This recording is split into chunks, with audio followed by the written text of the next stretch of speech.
Okay, so today we're speaking to Yolanda, and Yolanda is a fellow QHHT practitioner, and we both live in South Africa. And the amazing thing about this type of work that we do is when we have any spare time, we seek each other out to try sessions on each other. So Yolanda and I had not met until about 3 weeks ago. We found each other on the QHHT official website, and we very synchronistically decided to meet up. And since then, we've done a couple of sessions with each other, traded some sessions, and had some magical information come out. So today we're speaking to Yolanda, and the first thing we wanted to ask was, how did you find QHHT? How did you stumble across this modality? Well, hi Lisa, and thank you for having this chat. It's awesome. I first had an ayahuasca ceremony in September of probably 2017, and no, sorry, 2018, and that did a huge amount of clearing and deep work for me. And I kind of started really waking up after that ceremony. And then I started searching for information on YouTube, mostly on YouTube. And I had a few people that I followed, and one of them was Aaron Doughty. And if you ask me now what all his videos were about, I can't remember. But I remember that in one of them he mentioned QHHT and Dolores Cannon. And something inside of me just got triggered, and I went in search of QHHT. And the more I heard about it, the more I saw about it, the more I knew I had to do this. I just have to. So I had a session with a South African practitioner, and in the session I asked whether this would be appropriate for me, to follow, to become a practitioner myself. And my higher self just came through with a big yes. So I don't think I really needed that little push, because I was fired up, ready to go. But it's always nice to get a bit of a confirmation. Yes, so I went to the official website and I saw that I could do the course online. So I was so chuffed with that. And once I got my course, I just did it in a few days. I couldn't stop watching the lectures and reading and watching and practicing. So yes, I think that was just amazing for me, because we live quite far away from civilization. We're quite remote, and just having that opportunity of doing the course online was just amazing. It's amazing what's available when you're sitting far away from everywhere. Yes. Incredible. Thank you for sharing. And I think it's amazing, because it's why we getting this information out there, because I also found QHHT and Dolores and all the people that have helped me on YouTube and online, because you end up, like you say, looking at yourself in the mirror one day and thinking, I'm in the wrong place. I don't know what I'm doing here anymore. Nothing makes sense anymore. And you literally don't know who you are. Yeah, and you just because you've been living your whole life for others, and you have no idea what you're doing here. You're so incredible, and thank you for sharing, because maybe the people out there at the moment will listen to this and know that there are people that are out there that are going through the same thing that they are experiencing right now, like you did, like I did.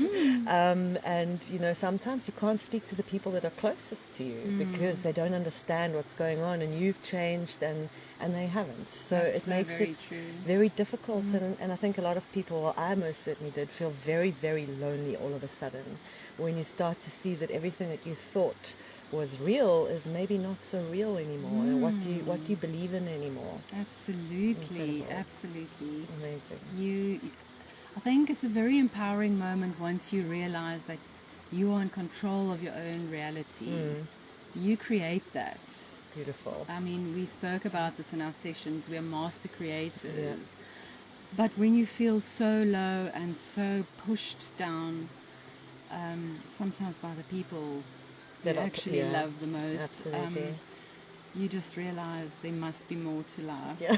Can this be it? Is this it? Yeah. It can't be. And there is. And there is. As we find out in our QHHT journey. I think what I also found, I don't know if you did as well, is like sometimes you actually have to get to that point, because if you're too comfortable, then you don't look for anything else. That's and true. Everything is perspective. Like when I look back now at how I felt at that time when I was in the middle of it, I was like, the world has just crashed down around my feet. And now looking back, you're almost like, thank goodness that happened. That's so true. Otherwise, you would have been stuck in that same place. Amazing. No, I'm so grateful for this journey. It's just been so amazing. It is, and every day is just like a whole new adventure. It is. It is. So, Yolanda and I have done some sessions on each other, and we actually did a session 2 days ago. So, do you remember any of what happened in that session? Just to give people an example of kind of what we are shown in QHHT in terms of expanding our consciousness is that this version of reality that we see every day is literally programmed, and it's been drummed into us, and there's a number of different aspects of us on different dimensions. And your sessions were pretty profound and quite powerful. So pretty if you multidimensional. if you can share some of kind of what you experienced and the feeling of some of the aspects that you experienced. I will try. But you just have to experience the session for yourself to fully understand. Yes, okay, so I was all over the place, and like I said to Lisa afterwards, I think I even mentioned it in my session, it feels like a highway with all these energies moving about and things happening all at the same time. Yes, so both of my sessions were pretty profound. In the first session, I walked away with a knowing that firstly I'm very connected to crystals, and I could understand why I found so many crystals and they find me and I find them. And then of course also the Lemurian link. So I don't know how many people out there know about Lemuria and have started doing some research about it. But yes, so that lifetime was quite profound to me. I realized that there is a higher purpose for my life, and I believe for everyone else's life. I'm not that unique. Everyone has a reason for being here, just as you had a reason for being there at that time and everywhere else. Yeah. So, yes. I think some of the things that stuck out for me, because as a facilitator, you feel how you feel the energy, and one of the most amazing things to me was when you walked into, in your second session, you walked into an ice castle, an ice palace, and then into a library, which turned out being the Akashic records. Yes. And this is the kind of stuff that our superconscious is trying to show us, that you can actually go yourself and find your Akashic records, which for those of you who maybe don't know, is your record of every lifetime that you've ever had and what your purpose is in this life. So how did that feel, finding that book? Oh, wow. I call it my blueprint. That book. Yes, that was so amazing. And what's really truly amazing to me is how that book keeps on appearing in my meditations. Wow. I think it was in my first session as well. Yeah. The book always the book. But being able to open it up and have a look. Ooh, that's exciting. It's incredible. Yes, and as you said now, being in a session, the energy that physically flows through your body, it heats you up, you vibrate every single cell, you're so aware of every single cell within your body. Sometimes you feel the little neural pathways in your brain lighting up, and your chakras are spinning, and it's just such an amazing feeling. But you almost question it afterwards. But please know, this is so real. It's real. It's happening to you. If you ever experience anything like this, you're not crazy. It's real. It's happening. What I think is amazing is that it's so important that we all know that there's so many modalities to access our superconscious, and quantum healing hypnosis is amazing in that you actually experience your aspect or being as a being in a different dimension. But what's amazing, you're very, very connected, and you do a lot of work outside of the sessions. So you do a lot of meditation. And so it seems like what you're able to do is you in your meditations are accessing the same information as in the sessions. I often do, yes. But then having a session is just that confirmation to me. Remember, I don't know if you remember that message that came through, that I must know that what I experience in my meditations are real. Yeah. Because I know I've also qualified myself as a meditation practitioner to teach others, because I just find meditation in the end was the thing that really changed my life. Being able to go within and connect to that higher wisdom, the higher self, that's when you really start, you connected to yourself. You can ask yourself questions, you can answer them, and you can move forward. So that's meditation to me is the number one. That's access life-changer. into the other realms. Yes. And you also do Reiki, so there's a few different things. And for people starting out with kind of meditation, what would you suggest? Do you have any advice for them? Because some people say that they battle with meditation. Yes, I often hear that. Meditation to me is not something you have to force on yourself. It's something you have to be completely comfortable with. And I went through a whole process where people try to tell you that sit quiet for 3 minutes and all of that and breathe. And all of that is true and it works. But if you find that walking in nature calms your soul down, you can connect to yourself, you can connect to nature, then that's your meditation. I think, we place so much pressure on ourselves to do things a certain way, or we want to do it right. And, that's just not the way to go, I don't think. I think everyone finds their own path. Obviously, once you get into it, there is so much to learn and so many techniques that can help you on your path. And for me as a practitioner, I find that is the most rewarding thing, to help someone to find their own way around meditation. There's no one specific right way. Everyone is unique and they find their own path. And yes, so I think breathing, very important. I think we mentioned, the holotropic breathing, but I mean, you don't even have to go that far. Just breathing, becoming aware of yourself and yourself in your surroundings. So it's almost every day, every step you take, have your cup of tea and think about it. Say thank you. It's so divine. I'm just enjoying this cup of tea right now. It doesn't have to be hours and hours on a mountain like a yogi. Yeah. So Incredible. Yes. And I think that's really important to say, because in the beginning, my impression of meditation was sit for 1 hour in a specific position, which I couldn't. That put me off straight away. And it's like you're saying, just 1 minute of just breathing. That's and meditation. being mindful. Yeah. Yes. And in this world, it doesn't allow us to give ourselves that time. We feel guilty to take a couple of minutes out of every day just to breathe. And I think it's really, for me, I've started to realize it is the most important thing you're going to do in the whole day, is to take those few minutes. Absolutely, I agree. Thank you. Yes. And then I think the one other experience that I wanted to ask you about, because I was blown away by this, was when you were Isis and you were in Machu Picchu in Peru.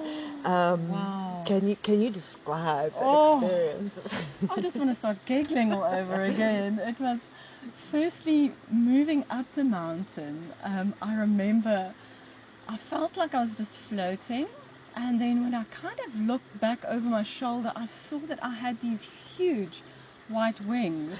And I don't know if you can remember, I said, oh my gosh, I can't, look at me, I'm flying. And it was just so fun, and I couldn't stop laughing. I was spinning around and playing, and that was amazing. But reaching the point that I had to reach, being in that small little chamber that I had to hunch down to get in, and feeling that connection to that special key, and putting my palms out and all these symbols, and things just popped out, and my hands were on fire. I could feel the symbols reflected on my hands. I could see them there. That was beautiful, because they in the session gave you quite a lot of activations, and that was one of them, wasn't it? It was activating your hands, and I think, if I can remember correctly, it was for all types of healing, for healing people, animals, trees. Yes, that's wow. it. It was that. And once again, I've had a few meditation experiences before, where I've had these hand activations, and I think I said to you, I have this little wart on my hand now that has never been there before. Even as a child, I never had warts. I didn't know what it meant. But after that one specific activation that I had, I just knew there was something about my hands. This is how I can help. This is how I can be of service. Yes, so that was my blessing. And that was beautiful, now that you mention that, because that was one of the questions that you had for the session, is where did this come from? After this meditation, all of a sudden. And it was so beautiful for me, because you actually got quite emotional, because you were speaking to the grandmother energy, who had said, we need you to know that this stuff is real. So we've made it physical for you. And even now I can actually just feel that energy. It's like that was the most loving moment that I experienced. I mean, I was just in that grandmother great spirit energy, and it just flowed. I think it flowed over both of us. It was everywhere. It filled the room. It was amazing. And the feeling of oneness, of course. I think that's, for me, what meditation is, but quantum healing specifically has really helped me with. It's like, we can speak about these words that are so often used, we are one, and this overwhelming love that the universe or our higher self have for us. But in a session, you actually get to feel what that means. And that, for me, is probably the most profound thing about quantum healing, is then I mean, the words don't even do it justice to that feeling of love. We don't have, in this kind of frame of reference of this lifetime, any frame of reference for what that love is. To compare it with. And also, our language is just completely inadequate. You cannot describe in words what you're experiencing at that time. It's just tears flowing, heart, vibrating, and it's amazing. Beautiful. Well, Yolanda, thank you so much for joining us. So, to anyone listening to this, because we were chatting earlier about the fact that we are stuck in these kind of physical 3D lives, where we've been told that things should be a certain way, it can be quite terrifying sometimes to take these first steps into the complete unknown, when they are ayahuasca or hypnosis or any of these terminologies. It's something so foreign to a lot of us. What would your words be to somebody who's listening to this now, who's potentially going through the same thing, starting to question their kind of life? I think firstly I would say, remember that you are a spirit having a human experience. Don't try and compare what you're experiencing or learning or seeing or feeling in the spirit realm. Don't try and place it in a human's 3D context. It doesn't work. You just have to trust that this is what you are feeling and experiencing and learning, and it's true. And I think secondly, I would just say go for it. Yeah. Just go for it. I mean, I've done some wild things, spiritual things, like ayahuasca. How many people have said to me that they just completely too scared to even, they don't even want to think about it. And to me, it has just been the most profound, loving experience. You know, the same with QHHT. People don't want to know who they were or where they come from or who they really are. But I think because I've always been a truth seeker, to me, the truth is the most important thing. I don't care if it's scary or if it's going to hurt. I just want it. I want the truth. And so I would just say, you know, just search for the truth and trust your heart. Incredible. It's going to be worth it. Yeah, it is worth it. Okay, Yolanda, thank you so much for joining us today. Thank you, Lisa. Okay. It was wonderful.